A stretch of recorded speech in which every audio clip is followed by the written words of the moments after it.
ఒరే అది చేయరా ఇది చేయరా అని మా ఆయన ఒక పనోడు లాగా వాడుకుంటారండి. విలువ లేకుండా అయిపోయింది. పైకైతే అస్సలు మాటల్లో కనిపించరు, కానీ వాళ్ళు చేసే ప్రతి పనిలో కూడా వాళ్ళ మోసం నాకు వాళ్ళ కళ్ళల్లో కనిపిస్తుంది. చూడు నేను ఎలా చేస్తున్నాను, నిన్ను ఇన్ని విధాలుగా అవమానిస్తున్నాను, నీ మొగుడిని నేను ఎలా చెప్పు చేతుల్లో పెట్టుకుంటున్నాను. ఒక పనోడు లాగా ట్రీట్ చేస్తారండి మా ఆయన్ని. ఈ మాటలన్నీ వాళ్ళు అంటారమ్మా, నీతో అన్నారా? పైకి అన్నారండి, అన్నారు. కానీ నాకు వాళ్ళు చేసే ప్రతి పనిలో ప్రతి చూపులో నాకు అది గుచ్చుకుంటాయి, తగులుతాయి. రోజు ఆయన పనులు చెప్తూనే ఉంటాడు. మీ బిజినెస్, మీ పనులు, మన పనులు అన్ని మానుకొని మీ అన్నయ్య చుట్టే తిరగండి, ఒక గుడి కట్టించండి సరిపోద్ది. నేను నీకు కరెక్ట్ తిండి పెట్టట్లేదా, నేను కరెక్ట్ బాగా చూసుకోవట్లేదా, లేకపోతే నేను ఎటు తీసుకెళ్ళట్లేదా? మరి అన్ని చేస్తాను కదా, ఇంకేం చేయాలి? మీకెందుకు తెలియట్లేదు మీ అన్నయ్య ఎంత చీట్ చేస్తున్నాడో, ఎన్ని రకాలుగా నేను పని మనిషిలాగా ఆడుకుంటున్నాడో. ఇప్పుడు తన ఉద్దేశం ఏంటండి? ఇప్పుడు నేను వదిలేసి మా అన్నయ్య గారిని, మా కుటుంబాలను అన్న వదిలేసి తనతో పాటు ఉండాలని చెప్పేసి తను అన్నట్టు మాట్లాడుతుంది. ఇప్పుడు తన కోసం నా కుటుంబాలని మొత్తాన్ని వదిలేయమంటారా? మంచితనాన్ని కూడా హద్దు ఉంటుంది, కానీ ఇంత పిచ్చిగా గుడ్డిగా వెళ్ళి మంచి నేను ఎక్కడ చూడలేదండి.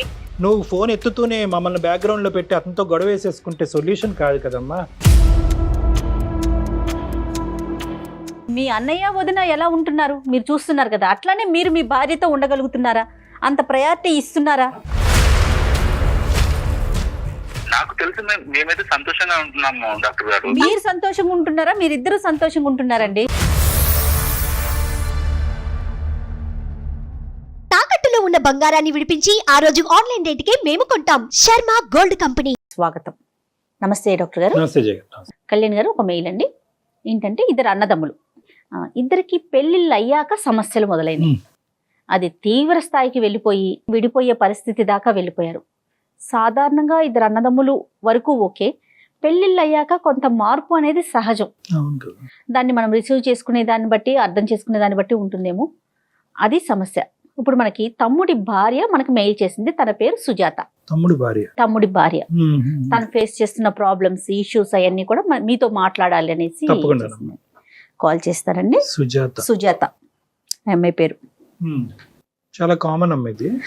అవునండి, కామన్. గానీ అక్కడ నిలబడినటువంటి వాళ్ళకి, వేరే ఇంటి నుంచి వచ్చి ఇదే నా ఇల్లు అనుకుని వచ్చేటటువంటి వాళ్ళకి ఇది. ఇప్పుడు బ్రదర్స్ ఇద్దరు అక్కడే ఉంటారు కాబట్టి సమస్య ఉండదు. బయట నుంచి వచ్చే ఆడపిల్లలు ఉంటారు కదండి, ఆటోమేటిక్ గా ఇష్యూ మొదలవుతుంది. హలో సుజాత గారండి? అవునండి. నమస్తే అండి, నేను జయాని అందమైన జీవితం ప్రోగ్రామ్ నుంచి కాల్ చేస్తున్నాను. నమస్తే జయ గారు. నమస్తే అండి. నాతో పాటు డాక్టర్ కళ్యాణ్ చక్రవర్తి గారు కూడా ఉన్నారు. నమస్తే అమ్మా. నమస్తే. సుజాత కదమ్మా? అవునండి. Very nice, very nice. చెప్పినా ఏంటి సమస్య? ఏ ఊరి మీది? నీ వయసు ఎంత? పెళ్ళి ఎంత కాలం? మాది మాచర్ల డాక్టర్ గారు. మ్యారేజ్ అయ్యి 8 ఏళ్ళు అయ్యిందండి. 8 ఏళ్ళు అయింది. ఏం చెప్పమంటారు డాక్టర్ గారు? నిజంగా నేను ఒక భార్య స్థానంలో ఉన్నాను, కానీ ఒక పని మనిషి లాగా, ఒక మెషిన్ లాగా పడున్నానండి. 8 ఏళ్ల నుంచి పిల్లలు లేరండి. కనీసం నన్ను ప్రేమగా అర్థం చేసుకునే భర్త కాదు కదా. అసలు నేను ఎందుకున్నానో, అసలు ఎందుకు బ్రతకాలో, ఎవరి కోసం బ్రతకాలో. ఒక ఆడపిల్లకి అమ్మ నాన్న తర్వాత, పెళ్ళయిన తర్వాత అన్ని భర్తే కదా సార్, భర్తే కదా అంటారు. అలాంటిది భర్తే మనకి సర్వస్వం అనుకున్నప్పుడు అలాంటి భర్త మనల్ని అర్థం చేసుకోకుండా. అయితే విషయం ఏంటంటే డాక్టర్ గారు, ఆయనకి సమస్తం అన్ని వాళ్ళ అన్నయ్య వదిన మాట జవదాటదండి. అంతకు మించి ఇంక ఏమీ లేదు. నేనున్నానో లేదో, అసలు ఏంటి, నాకేం కావాలి, కొంచెం ప్రేమగా మాట్లాడే ఇది కూడా లేదండి నాతో. వాళ్ళకి పిల్లలు ఉన్నారా? 2 పిల్లలు ఉన్నారు వాళ్ళకి. మీరేం చేస్తూ ఉంటారమ్మా? మీరు గాని మీ వారు గాని మీరేం చేస్తూ ఉంటారు? నేను హౌస్ వైఫేనండి. ఆయన అయితే బిజినెస్ ఒకటి షాప్ లో మినరల్ వాటర్ ప్లాంట్ పెట్టుకున్నారు. అయితే ఇల్లు ఉండేది కూడా ఇప్పుడు ప్రెసెంట్ వాళ్ళది ఉండేది ఓన్ హౌసేనండి. ఆ పెళ్లికి ఏమని చెప్పి మాకు మా అమ్మ నాన్నలు వాళ్ళు అందరిలోని పెళ్లికి చెప్పిన మాట ఏంటంటే ఇల్లు ఇద్దరిది అన్న తమ్ముళ్ళది అని చెప్పారండి. అప్పట్లో అది ఒక 25 లక్షలు వాల్యూ చేసేది. ఇప్పుడు అది ఇన్నేళ్లుగా చేసే దగ్గర మాకు ఒక 50 లక్షల వరకు అన్న వస్తుంది. అట్లీస్ట్ వాళ్ళు ఎంత చెప్పిన మాటకి కూడా విలువ ఇవ్వకుండా అయ్యో పెద్దల సమక్షంలో చెప్పాము వీళ్ళకి ఇంత వర్త్ వస్తుంది, వీళ్ళకి ఇంత ఇవ్వాలి వాట, మరి ఇవ్వకపోతే వాళ్ళ లైఫ్ ఏమవుతుంది, వాళ్ళకి కూడా ఉంది కదా ఫ్యామిలీ అన్న ఒక పాయింట్ ఆఫ్ వ్యూ లో కూడా వాళ్ళకి ఇంత పీనాస్ అంటే అంత పీనాసిగా బిహేవ్ చేస్తున్నారండి. ఆ ఇంట్లో వాళ్ళు ఉంటున్నారమ్మా? వాళ్ళ ఇంట్లోనే వాళ్ళు ఉంటున్నారండి. మేమైతే ఇంకా బయటికి రెంట్కి వచ్చేసాం వేరే చోటికి. ఎందుకు వచ్చారమ్మా? అసలు బయటికి రావాల్సిన పరిస్థితి ఏమైందమ్మా? ఎందుకు వచ్చారు? ఏమైనా గొడవ పడి వచ్చారా లేదంటే విడిగా ఉంటే బాగుంటుంది? అంటే గొడవ కాదు డాక్టర్ గారు. ఆమె మా తోటికోడలు ఉన్నారు కదా, తోటికోడలు అంటే మనకి అసలు శత్రువు అని కూడా మనం చెప్పలేవండి. పైకి అయితే అసలు మాటల్లో కనిపించరు, కానీ వాళ్ళు చేసే ప్రతి పనిలో కూడా వాళ్ళ మోసం నాకు వాళ్ళ కళ్ళల్లో కనిపిస్తుంది. చూడు నేను ఎలా చేస్తున్నాను, నిన్ను ఎన్ని విధాలుగా అవమానిస్తున్నాను, నీ మొగుడిని నేను ఎలా చెప్పు చేతుల్లో పెట్టుకుంటున్నాను, ఒక పనోడు లాగా ట్రీట్ చేస్తారండి మా ఆయన్ని. మా ఆయనకి అసలు అర్థమే కావడం లేదు. చూడు ఈ మాటలన్నీ వాళ్ళు అంటారమ్మా? నీతో అన్నారా? అన్నారండి, అన్నారు. కానీ నాకు వాళ్ళు చేసే ప్రతి పనిలో ప్రతి చూపులో నాకు అది గుచ్చుకుంటాయి, తగులుతాయి. బావగారు కూడా అలానే ఉంటారా? బావగారు అలాగే ఉంటారండి. మా తోటి కూడా ఆమె కళ్ళల్లో అయితే పర్టికులర్ గా తెలుస్తుంది. ఆయన ఎలాగంటే ఇప్పుడు ఏదన్నా ఒక ఫంక్షన్ కి అటెండ్ అయితే అన్న తమ్ముళ్ళు ఇద్దరిని ఎలాగ ట్రీట్ చేస్తారండి, అలా ఉండదు. అతను వస్తే ఏదో ఒక పెద్ద సెలబ్రిటీ లాగా రండి కూర్చోండి అని సైడ్ వేసి ఇలా రకరకాలుగా ఆయన్ని ఒక జమీందార్ లాగా ఒక ఏదో పెదరాయుడు టైప్ లో ఆయన్ని ట్రీట్ చేస్తారు. మా ఆయన పక్కన ఒక పనోడు లాగా ఏమైనా ఫంక్షన్కి వెళ్తే అక్కడ సిలిండర్లు మోస్తూ లేదంటే వాళ్ళకి ఇది చేస్తూ ఒరే అది చేయరా ఇది చేయరా అని మా ఆయన ఒక పనోడు లాగా వాడుకుంటారండి. విలువ లేకుండా అయిపోయింది.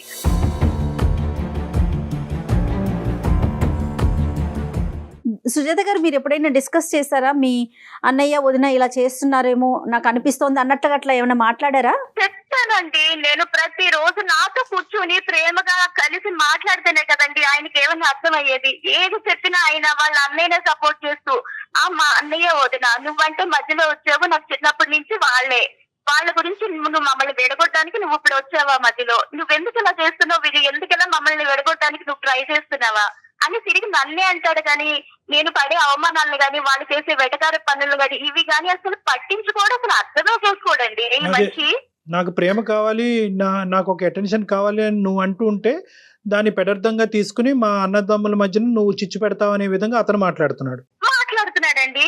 అతను అటువైపు ఎక్కువ టైం స్పెండ్ చేస్తున్నాడు. అతనికంటూ సెల్ఫ్ రెస్పెక్ట్ వాళ్ళు ఇవ్వకపోయినా కూడా అదే లోకంలాగా అతను బతుకుతున్నాడు. కానీ నీ వరకు నిన్ను ఎలా చూసుకుంటున్నాడమ్మా? అంటే మీ ఇంటికి కావాల్సినటువంటి వసతులు సదుపాయాలు లేదంటే నీ అవసరాలు, మీ ఇద్దరి మధ్యన ఉండే భార్యాభర్తల సంబంధం ఇవన్నీ ఎలా ఉన్నాయమ్మా? అది అంతా నార్మలేనండి. కానీ లైఫ్ పార్ట్నరే పడే బాధలను అర్థం చేసుకోకుండా నేను ఎన్ని ప్రాబ్లమ్స్ ఫేస్ చేస్తున్నాను అడుగడుగునా సరే ఇవేమి పట్టించుకోకుండా గుట్టిగా వాళ్ళ అన్న వదిన నామజపం చేస్తూ నువ్వే తప్పుగా అర్థం చేసుకుంటా. మీ పేరెంట్స్ ఏమైనా మాట్లాడారా సుజాత? వాళ్ళ దగ్గర ఈ డిస్కషన్ ఏమైనా వచ్చింది, ఇట్లా జరుగుతోంది ఒకసారి మాట్లాడదాం అట్లా పెద్దల సమక్షంలోకి ఏమైనా వెళ్ళారా? పేరెంట్స్ అంటే మన హౌస్ ఇష్యూ అయితే పేరెంట్స్ అయితే ఇన్వాల్వ్ అయ్యారండి.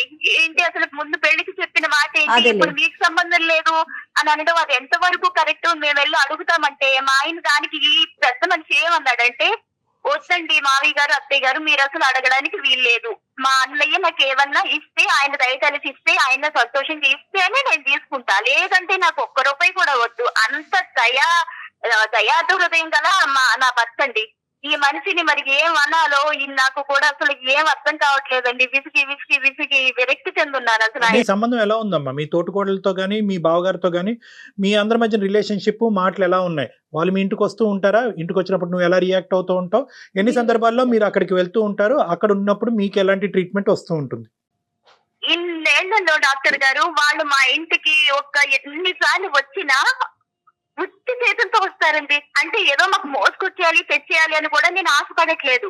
మా ఆయన వెళ్ళిన మేము ఎన్ని చిన్న ఫంక్షన్లు కానీ ఒక్క చిన్నది ఏ అకేషన్ జరిగినా మా ఆయన అయితే మొత్తం అన్ని ఫ్రూట్స్ స్వీట్స్ డ్రింక్స్ ఒక్కటి కాదండి సమస్తం మోసుకెళ్తారండి. అలాంటిది ఇప్పుడు వాళ్ళు వచ్చినప్పుడు అట్లీస్ట్ అయ్యో ఒక ఇంటికి వెళ్తున్నామో ఒక పండు ఒక ఫలమో లేదంటే ఒక స్వీట్ హాట్ ఏది తీసుకెళ్ళామో ఒక్క చిన్న ఆ మాత్రం కూడా ఇంగితం తెలియదండి వాళ్ళకి. అదే ఓకే, నా అది క్వశ్చన్ నేను చెప్పాలండి. అంతవరకు నాకు అర్థమైందమ్మా. మీ ఆయన వాళ్ళు తీసుకురాకపోతే బాధపడ్డు, ఇతను తీసుకెళ్ళటానికి కష్టపడ్డు, అదైతే నాకు అర్థమైంది. అది ఇష్యూ కాదు. నీ రిలేషన్షిప్ ఎలా ఉంది వాళ్ళతో అని అడుగుతున్నాను. మాటలు ఉన్నాయా లేదా? మాటలన్నీ ఉన్నాయండి, మాటలు మామూలే. కాకపోతే బయట మా ఇద్దరికి మాకు మాత్రమే తెలుస్తుంది. మా ఆయనతో అంతా బానే ఉంటుంది. ఏమన్నా చిన్న పని ఉంటే చాలు ఫోన్ చేస్తాడా, హలో అంటే పిలిపించుకుంటాడు, ఇంకో అన్ని పనులు మాట్లాడటానికి చేయించుకుంటాడండి ఆ అవుతుంది. పెద్ద మనిషి. ఈయనకు పని ఉంది అన్నయ్య, నాకు ఇది ఇందులో ఉన్నాను, నేను ఇప్పుడు రాలేనని ఒక్క మాట నోట్లోంచి రాదండి. ఇక్కడ ఈయనకి ఎంత అర్జెంట్ పని ఉన్నా అసలు వెళ్లే పరిస్థితి, ఒంట్లో బాగాలేకపోయినా సరే లేచి వెళ్ళిపోయి అన్ని రకాలుగా చేసి వస్తాడు ఈ మనిషి. మీ హస్బెండ్ తో ఏమైనా మాట్లాడొచ్చా మనం ఒకసారి? అసలు ఆయన వర్షన్ ఎలా ఉంది ఏంటి అనేది తప్పకుండా అండి. ఓకే, మీరు ఒకసారి విషయం చెప్పి మరి ఎట్లా కాన్ఫరెన్స్ లోకి ఏమైనా తీసుకుంటారండి? నేను చేస్తాను డాక్టర్. రైట్, మేము లైన్ లో ఉంటాం. The person you are speaking with has put your call on hold. Please stay on the line. మీరు హలో అమ్మా సుజాత చెప్పండి. నరసింహ గారండి మా ఆయన పేరు. ఆయన లైన్ లో ఉన్నారండి. ఓకే నమస్తే అండి నరసింహ గారు. నమస్తే అండి, ఎవరండి? నేను సుమన్ టీవీ అందమైన జీవితం ప్రోగ్రామ్ నుంచి కాల్ చేస్తున్నానండి. ఓకే, మీ వైఫ్ నరసింహ గారు, ఒక చిన్న అంశం. మీ వైఫ్ ఏంటంటే మాకు ఆవిడ అంటే బహుశా ఎవరితో చెప్పుకోవాలో, ఏ విధంగా ఈ ప్రాబ్లంకి ఒక సొల్యూషన్ లభిస్తుందో తెలియక, మీరు చాలా మంచి వ్యక్తి, చాలా మనసున్న వ్యక్తి, మీ ఇద్దరి యొక్క బాండింగ్ అనేటటువంటిది చాలా గాఢమైనటువంటి బంధంగా ఇంతకాలం నడిచింది. ఎటొచ్చి ఏంటంటే మీ బ్రదర్తో మీకుండేటటువంటి ఒక రిలేషన్షిప్, దాని గురించి కూడా ఆవిడ ఏం కంప్లైంట్ చేయట్లేదు. మీ బ్రదర్తో మీరు ఎలా ఉన్నారో అలా అని. కానీ ఎటొచ్చి ఏంటంటే ఈ మొత్తం దాంట్లో మిమ్మల్ని వాళ్ళు ట్రీట్ చేసేటటువంటి విధానం గురించి ఇబ్బందికరంగా ఉంది అనేది ఒకటి చెప్పడం జరిగింది. రెండోది ఏంటంటే తనకి ఇవ్వాల్సినటువంటి ఒక అంటే సమయం కానీ లేదంటే ఆ ఆలోచన కానీ ఇటువైపు ఉండేటటువంటి మీ ఫోకస్ అండ్ కాన్సన్ట్రేషన్ కూడా అంత లేదు అన్నట్టుగా ఆవిడ చెప్పిందండి. నేను ఎవరిని, ఇంట్లో నా స్థానం ఏంటి, అతని బ్రదర్తో ఉండేటటువంటి బాండింగ్ ఆ స్థాయిలో ఎందుకు ఉంది, ఇక్కడ ఈ కనిపించినటువంటి ఇంపార్టెన్స్ అక్కడ ఎందుకు కనిపిస్తుందని కొన్ని ప్రశ్నలకి సమాధానం ఎత్తుక్కుంటూ, అలా కాదమ్మా అతనితో మాట్లాడితే బాగుంటుంది, ఒకసారి అతనితో ఫోన్ కలపమ్మా అనేటప్పటికి మీకు కలపడం జరిగింది. మీ ఉద్దేశం ఏంటో చెప్పండి నరసింహ గారు. ఎక్కడున్నారు మీరు? నేను బయట ఉన్నాను. బయట అంటే? బయటకు వెళ్తున్నాను. అన్నయ్య ఒక చిన్న పని చెప్పాడైతే దానికోసం. అన్నయ్య సార్, డాక్టర్ గారు విన్నారండి? ప్రతిదీ అలా భూతద్దంలో చూడకండి, వక్రీకరించి చూడకూడదు, భూతద్దంలో చూడకూడదు. ఒకసారి అతని వర్జన్, ఇక్కడ పర్పస్ అతను ఏ పని మీద వెళ్ళాడు అన్నది కాదు, అతను ఏంటి అతని ఉద్దేశం కనుక్కుందాం, దాన్ని బట్టి మనం సొల్యూషన్ ఐడెంటిఫై చేద్దాం. కొద్దిగా ఓపిక పట్టండి. అన్నయ్య చిన్న పని చెప్పాడు కాబట్టి వెళ్ళినా, ఇప్పుడు దానికి ప్రాబ్లం ఏంటి? ఏంటి పని ఏం చెప్పాడు అన్నయ్య? అలా ఆయన పనులు చెప్తూనే ఉంటాడు. మీ బిజినెస్, మీ పనులు, మన పనులు అన్ని మానుకొని మీ అన్నయ్య చుట్టే తిరగండి, ఒక గుడి కట్టించండి సరిపోద్ది.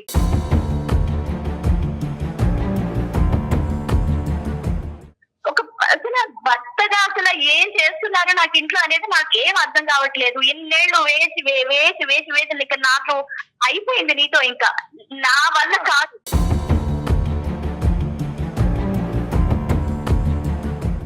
నేను నిన్ను అర్థం చేసుకోకపోతే నువ్వు బాధపడాలి. నేను అర్థం చేసుకుంటున్నా కదా, అర్థం చేసుకుంటున్నా కదా.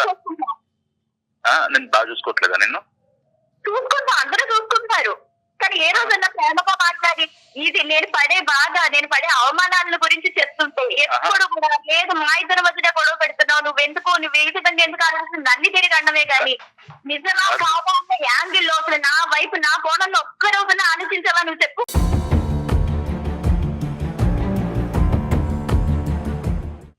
నేను నీకు కరెక్ట్ తిండి పెట్టట్లేదా, నేను కరెక్ట్ బాగా చూసుకోవట్లేదా, లేకపోతే నేను ఎటు తీసుకెళ్ళట్లేదా?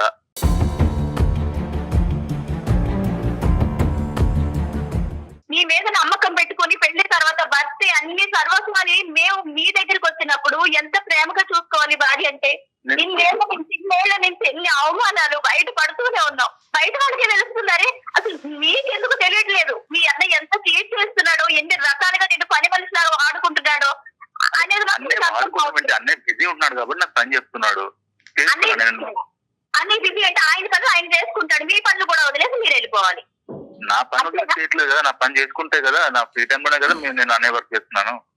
ఫ్రీ టైం ఏం ఫ్రీ టైం ఏంటి చేస్తున్నారు? మనకి ఇచ్చేది ఏమన్నా మనకు కొంచెం వాల్యూ ఇస్తున్నారా? ఎక్కడికన్నా వెళ్తే నా అలా కదమ్మా సుజాత, అమ్మ సుజాత, ఒక్క నిమిషం సుజాత. నేను ఇందాక ఎంత చక్కగా ప్లాట్ఫామ్ క్రియేట్ చేశాను. ఏమని చెప్పాను నేను? ఏమయ్యా నరసింహ, నీ మీద ఏమీ ఆ అమ్మాయి కంప్లైంట్ చేయట్లేదు, తన స్థానం ఏంటి, అక్కడ బాండింగ్ ఏంటి అనేది ఒకటి అడగటానికి. నువ్వు ఫోన్ ఎత్తుతూనే మమ్మల్ని బ్యాక్గ్రౌండ్లో పెట్టి అతనితో గొడవ వేసేసుకుంటే సొల్యూషన్ కాదు కదమ్మా. ఒక్క నిమిషం, మేము చెప్పేది కూడా వినండి. మన పనులు వదిలేసుకుని వాళ్ళ పనులకు వెళ్తున్నారు అనేటటువంటి మాటలో వాస్తవం ఉందమ్మా. ఇందాక అదే అతను కూడా అడిగాడు, మీ పనులు వదిలేస్తున్నాడు అతను, తనతో స్పెండ్ చేయట్లేదు అనేది ఆ ఖాళీ టైం నాతో ఉండొచ్చు కదా అనేది తన ఇక్కడ ఒపీనియన్ కదా. ఏంటంటేనమ్మా, ఇంట్లో గొడవ పడేటటువంటి విధంగా ఈ ప్లాట్ఫామ్ మీద మాట్లాడితే మనం ఒక సొల్యూషన్కి రాలే.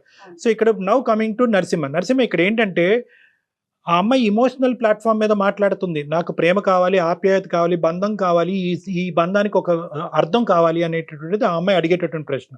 మీ బ్రదర్తో మీకు ఉండేటటువంటి రిలేషన్స్ని మేము మిమ్మల్ని తగ్గొట్టుకోమనట్లేదు, దాన్ని మేము ఖండించట్లేదు. అన్నదమ్ములుగా మీరు ఇలాగే ఉండాలి, మీ అన్నకి ఇచ్చే గౌరవం మీరు ఎలాగే ఇవ్వాలి, మీ వదిన గారిని తల్లిగా భావిస్తూ ఆవిడకి ఇచ్చేటటువంటి గౌరవం కూడా ఇవ్వాలి. కానీ వాళ్ళకి ఎంత గౌరవం ఇస్తున్నారో మిమ్మల్ని నమ్ముకుని ఇచ్చేటటువంటి మీ భార్యకి మీరు ఇచ్చేటటువంటి గౌరవం అనేటటువంటిది అంతే ఇంపార్టెంట్. అదేవిధంగా వాళ్ళు కూడా ఈ అమ్మాయిని లెక్కలోకి తీసుకోవాలి. మీ ఇద్దరి మధ్యన ఈ సమస్య అనేది ఈ రోజు వరకు మాకు తీసుకొచ్చేంత వరకు లేదంటే ముందు నుంచి మీరు ఇది గమనిస్తూనే ఉన్నారా? మీ అభిప్రాయం చెప్పండి సార్ నరసింహ గారు.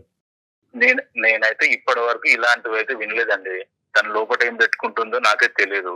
రోజైతే బానే ఉంటుంది, నేను బయటకు వెళ్ళేటప్పుడు బాగానే చెప్తుంది, లోపల నా వెనక ఏం జరుగుతుందో నాకైతే తెలియదు. నేను అన్నయ్య వాళ్ళ ఇంటికి వెళ్తే ఒక్కోసారి ఎందుకు కోప్పడుతో తెలియదు, ఉన్నట్టుండి కోప్పడుతుంది, తర్వాత ఇమ్మీడియట్లీ కూల్ అయిపోతుంది. సరే అని చెప్పేసి నేను ఇంకా పనికి వెళ్ళిపోతాను, వస్తాను, వచ్చే వరకు ఏదో ఒకటి మనసులో పెట్టుకొని ఉంటది. తర్వాత నేను వచ్చిన తర్వాత మామూలుగా ఉంటది, మళ్ళీ నేను ఉన్నప్పుడు అలా ఉంటది, లేనప్పుడు అలా ఉంటది. ఈ రోజు డాక్టర్ గారి దగ్గర మీరు చెప్పే వరకు నువ్వు చెప్పే వరకు నాకు తెలియదు. ఆ అమ్మాయి నీకు అర్థమయ్యేటటువంటి చెప్పేంత పెద్ద సబ్జెక్ట్ ఏమీ కాదు ఇది. ఇదేది 8 నెలల ప్రయాణం ఏమీ కాదు, 8 సంవత్సరాల ప్రయాణం. ఆ అమ్మాయి ముభావంగా ఉన్నా మీరు అక్కడికి వెళ్ళి వచ్చి వెనక్కి వచ్చిన తర్వాత ఆ అమ్మాయి ఇంకో విధంగా ప్రవర్తించినా ఏదున్నా కూడా ఇక్కడ మీనింగ్ ఒకటే కదా. మీరు ఇది అర్థం చేసుకుని ఆ అమ్మాయి మనసులో ఏముందన్నది తొంగి చూసేటటువంటి ప్రయత్నం ఎంతవరకు చేశారు? మీరు మరీ అంత నాయివ్గా ఏమీ తెలియనట్టుగా వివరించకండి. ఇక్కడ అమ్మాయి మనస్తాపం చెందుతుంది, ఇంకా బాధపడుతుంది. 8 సంవత్సరాల పాటు నా భర్త ఇంతేనా అర్థం చేసుకున్నాడా అనే క్వశ్చన్తో అమ్మాయి ఇంకా ఇబ్బంది పడుతుంది. ఇక్కడ సింపుల్ లాజిక్, అక్కడ బంధాన్ని కాదు అని అనట్లేదు, ఇక్కడ ఉండేటటువంటి బంధానికి ఒక మీనింగ్ చూపెట్టమంటుంది అమ్మాయి. నేను మెంటల్లీ డాక్టర్ గారు హార్మోనల్ ఇన్బ్యాలెన్స్ అయిపోయింది డాక్టర్ గారు. ఈయనతో ఈ వేగి అట్లీస్ట్ మాట అర్థం చేసుకొని ప్రేమగా 4 మాటలు మాట్లాడుతూనే కదండి ఏదన్నా నాకు తెలిసేది. ఈ ఆలోచనలకి, టెన్షన్లకి, నేను పడే బాధకి, ఇంకా నాకు ఏమవుతున్నానో, నా జీవితం ఎటు వెళ్ళిపోతుందో కూడా ఇప్పటికీ కూడా కాదమ్మా, నాకు నాకు ఇంకా అర్థం కావట్లేదు. నరసింహ అనేది తక్కువ మాట్లాడతాడా, లేదంటే ఈ రోజు కాల్ చేసినందుకు తక్కువ మాట్లాడుతున్నాడా, లేదంటే వాళ్ళ ఇంట్లో ఎక్కువ మాట్లాడి ఇక్కడ తక్కువ మాట్లాడతాడా? చాలా తక్కువ మాట్లాడుతున్నాడు నరసింహ ఈ రోజు ఇక్కడ. నా దగ్గర చాలా లిమిటెడ్ అండి. ఇప్పుడు మీరు ఎలా చెప్తున్నారో సేమ్ అంతే. తిన్నావా అంటే తిన్నావు, ఇంట్లో అన్ని తెచ్చానా, పెట్టానా, వెళ్ళానా, నా పని నేను చూసుకున్నాను. నరసింహ. వాళ్ళ అన్న ఇంటికి వెళ్తే ఇంకా అన్న నామ చెప్పదు తప్ప ఇంకా వేరే లేదండి. నరసింహ, సార్ చెప్పండి. ఏం చేద్దాం? ఇప్పటికైనా అమ్మాయి మనసు అర్థమైందా? 8 సంవత్సరాల తర్వాత ఆ అమ్మాయి ఏం కావాలని అనుకుంటుంది అన్నది ఇప్పటికైనా అర్థమైందా మీకు? నేను చెప్పాను, విడమర్చి చెప్పాను ఏం కోరుకుంటుంది అన్నది. ఏం చేద్దాం? ఇప్పుడు తన ఉద్దేశం ఏంటండి? ఇప్పుడు నేను వదిలేసి మా అన్నయ్య గారిని, మా కుటుంబాలను అన్న వదిలేసి తనతో పాటు ఉండాలని చెప్పేసి తను అన్నట్టు మాట్లాడుతుంది. ఇప్పుడు తన కోసం నా కుటుంబాలని మొత్తాన్ని వదిలేయమంటారా? నా కుటుంబాలని, అన్నయ్య వాళ్ళని వదిలేసి ఇప్పుడు ఈ అమ్మాయి మాట్లాడుతుంటే ఇంతకాలం బట్టి ఏంటి, ఎప్పుడన్నా అందా? ఈ 8 సంవత్సరాల్లో అమ్మాయి ఎప్పుడన్నా ఏమయ్యా నేను కావాలో మీ అన్నయ్య కావాలో తేల్చుకొని ఎప్పుడన్నా అందా? ఎప్పుడు ఈ విధంగా అయితే ఎప్పుడైతే అనలేదండి. అనలేదు, మరి ఎందుకు మీరేంటి కొత్త టాపిక్ తీసుకొస్తున్నారు? ఇప్పుడు కూడా తను అది అనట్లేదు కదండి. ఇప్పుడు అది కావట్లేదు. ఇందులో ఒక బ్యాలెన్స్ కోరుకుంటుంది. ఏ విధంగా బ్యాలెన్స్ చేద్దాం అనుకుంటున్నావు అనేది నీ వర్జన్లో నువ్వు చెప్పు. నువ్వు ఎందుకు కంక్లూజన్స్కి ఎందుకు వస్తున్నావు? వాళ్ళని వదిలేయమంటావు అంటే వదిలేయమంటావు అనేటటువంటి అమ్మాయి 8 సంవత్సరాల్లో ఎప్పుడో చెప్పుండేది, నేను పుట్టింటి పోతాను, నువ్వు అతను వదలకపోతాయని ఎప్పుడో చెప్పుండేది. ఆ అమ్మాయికి వాళ్ళ దగ్గర నుంచి గౌరవం వస్తుందా? నెంబర్ 1. నెంబర్ 2, మీ అన్నయ్యని మేము వద్దు అనుకోనో వదులుకోమనో మేము చెప్పట్లేదు. మీ అన్నయ్యకి ఇచ్చేటటువంటి ఇంపార్టెన్స్ని కొంతవరకు నీ భార్య వైపు కూడా చూపెట్టు అనేటటువంటిది 2వ పాయింట్ చెప్తున్నాము. 3వ పాయింట్ ఏంటంటే కనుక ఎంతో కొంత ఈ అమ్మాయికి ఒక రైట్ ఇవ్వండి. ఒక హక్కు ఇవ్వండి, ఒక భారీగా ఒక స్థానాన్ని ఇవ్వండి. ఏమే మా అన్న ఇలా కోరుకుంటున్నాడు, చేద్దామంటావా వద్దంటావా అనేటటువంటి అంశాన్ని ఎన్ని సందర్భాల్లో మీ ఆవిడ యొక్క పర్మిషన్ తీసుకుని మీరు చేశారు? ఇప్పుడు ఇవన్నీ చిల్లర ఇష్యూలాగా మీకు అనిపించవచ్చు. మా అన్నయ్యకి చేస్తున్నాను, మా అన్నయ్య ప్రతిదానికి భార్య పర్మిషన్ తీసుకొని అన్నయ్య దగ్గరికి మళ్ళీ ప్రతిదానికి అంటున్నాం. ఈ సమస్య అడుగుతున్నాడు ఇలా అని చెప్పేసి ప్రతిదీ విషయం చెప్పలేం కదండి. ప్రతిదానికి కాదు, కొన్ని వైటల్ అంశాలు కొన్ని ఉంటాయి. ఈ రోజు ఇంపార్టెంట్ దానికి కదండి. షేర్ చేసుకోరా అండి? నాకు ఇంకెవరు ఉన్నారు? ఆయనే కదా. నువ్వు నేను షేర్ చేసుకోకపోతే ఎవరు చేసుకుంటారు? చిన్న విషయాలు కూడా నాకు చెప్పడం మానేస్తే నాకు ఇంకెలా అర్థం అవుతుంది? ఒకప్పుడు ఈ అమ్మాయి వరకు ఏదైనా ఒక సబ్జెక్ట్ తీసుకొచ్చిన తర్వాత సర్వసహజంగా మీరు న్యాచురల్ గా చేసుకుని వెళ్ళిపోయేటటువంటి ప్రాసెస్ ఈ అమ్మాయి ఎప్పుడన్నా అడ్డు చెప్పిందా? చెప్పలేదు కదా. మీరు తీసుకురాలేదు, ఆ అమ్మాయి అడ్డు చెప్పలేదు. ఆ అమ్మాయి ఏమంటదంటే కనుక ఒక కామన్ ఫ్యామిలీ మ్యాటర్ లాగా డిస్కస్ చేయండి. నెంబర్ 2 ఏంటంటే ఇంట్లో తనకు ఇచ్చేటటువంటి టైము, ఇంపార్టెన్స్, విలువ ఇవన్నీ కూడా ఇంపార్టెంట్ కదా. అమ్మాయి కావాలి కదండి. తనకి ఏ విషయంలో టైం ఇవ్వట్లేదు అది చెప్పాలి కదా. తనకి ఏ విషయంలో టైం ఇవ్వట్లేదు, తను బాగా చూసుకోవట్లేదా, లేదా నేను తాగొచ్చి కొడుతున్నానా, లేకపోతే ఇంకా మనం గొడవలు పెట్టుకుంటున్నానా? కాదు, ఇప్పుడు అనవసరమైన టాపిక్స్ లోకి ఎండ్ కంక్లూజన్స్ కి వెళ్ళొద్దు Narasimha. That is not a practical way of finding a solution.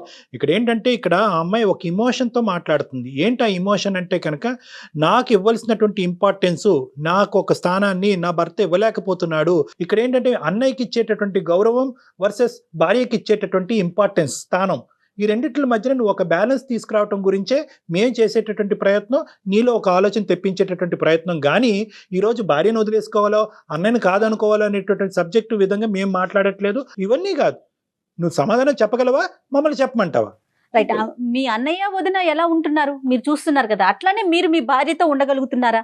అంత ప్రయారిటీ ఇస్తున్నారా? అతను ఇప్పటికీ కూడా నరసింహ గారు ఇప్పటికి కూడా అదే బబుల్లో ఉన్నారు. ఏంటంటే కనుక నీకు అన్ని నేను ఇస్తున్నాను కదా, అన్ని తెస్తున్నాను కదా. ఏంటి కళ్యాణ్ అదే ఇందాక ఓపెనింగ్ స్టేట్మెంట్ నేను చెప్పాను. ఆ అమ్మాయి ఇమోషనల్ గా అడిగేటటువంటి ప్రశ్నకి మీరు మెటీరియలిస్టిక్ గా సమాధానం చేస్తున్నారు. ఇదిగో డబ్బులతో కొనుక్కుని ఇచ్చేది ఇల్లు, డబ్బులతో కొనిచ్చేది తిండి, డబ్బులతో కొనిచ్చేటటువంటిది బట్ట అని అంటున్నారు. కానీ డబ్బులతో మనసును కొని ఇవ్వగలరా? నాకు తెలిసి మేమైతే సంతోషంగా ఉంటున్నాము డాక్టర్ గారు. మీరు సంతోషంగా ఉంటున్నారా? మీరు ఇద్దరు సంతోషంగా ఉంటున్నారండి? సంతోషం అనేటటువంటిది డబుల్ పేర. చెప్పమ్మా, సారీ సుజాత చెప్పమ్మా. ఇంక ఈ మనిషి మాత్రం మారడండి. ఇంకా వాళ్ళు చేసే పనులకి, వాళ్ళు పెట్టే బాధలకి నాకు నిజంగా పేరు తెగిపోతున్నాయి డాక్టర్ గారు. నాకైతే ఈ మనిషి మీద ఇంకా నాకు నమ్మకం లేదు.